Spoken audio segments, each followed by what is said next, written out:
मागच्या वेळी तुम्ही नागपूरला तुम्ही म्हटलं की फ्री वीज फ्री आहे ते तुम्हाला पटत नाही, कमी दरात द्या पण फ्री नको द्या तुम्ही म्हटलं. तर माझा प्रश्न असा की आता लाडकी बहीण असे बरेच स्कीम्स आले, जर तुमची हातात सत्ता आली तर तुमचा काय? नाही नाही, मला असं वाटतं तुम्ही लोकांना अशा प्रकारे ढिले करून चालणार नाही. लोकांना कामाला लावा ना.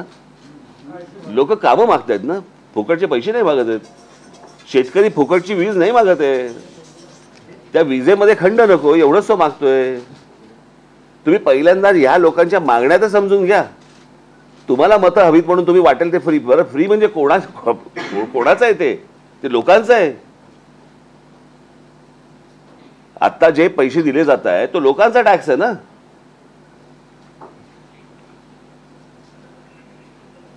असं कसं करून चालेल तुम्हाला?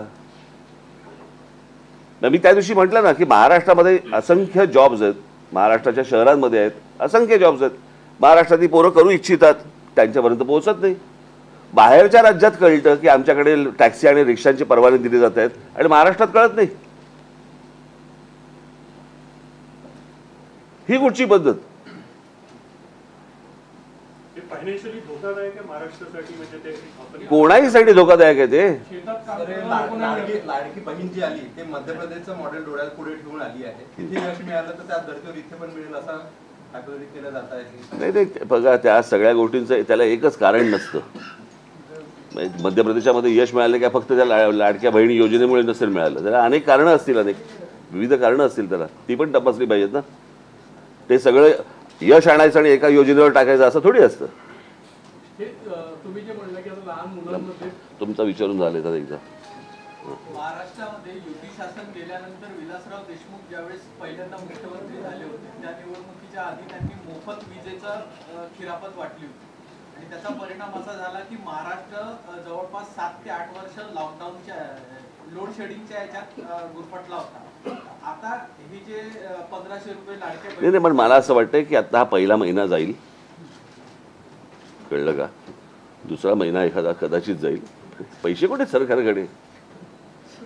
त्याच्यामध्ये अजितदादांनी पण सांगितलं नाही का, निवडून दिला तरच पुढच्या. तसं होणार नाही. ते किती तुम्ही पैसे सरकारकडे पैसे पाहिजेत ना. सही करून निघालो चेक. कशावरती? पहिल्या हप्त्याची असेल ना.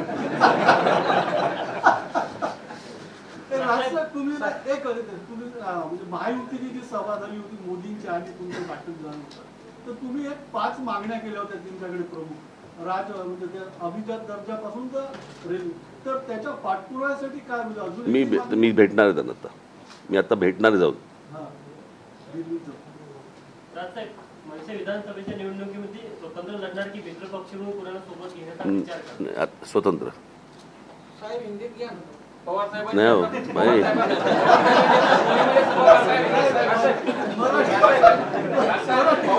पुण्याचा सभापती त्यांनी कार्यकर्त्यांसोबत त्या ठिकाणी शपथ घेतली. आम्ही या राज्यामध्ये अत्याचार खपवून घेणार नाही. कशाचे?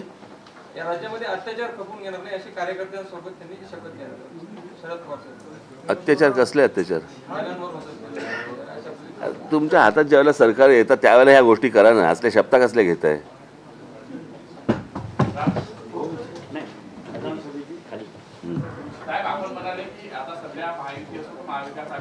हे तुमचे संपले असतील तर गप्पा तरी मारा रे. प्रश्न चिखल झालाय म्हटलं, पण चिखलातून बाहेर पडून काही उमेदवार आले ते आपल्या पक्षाकडे आले तर आपण त्यांना संधी देणार. इच्छा आहे? नाही, माझी नाही.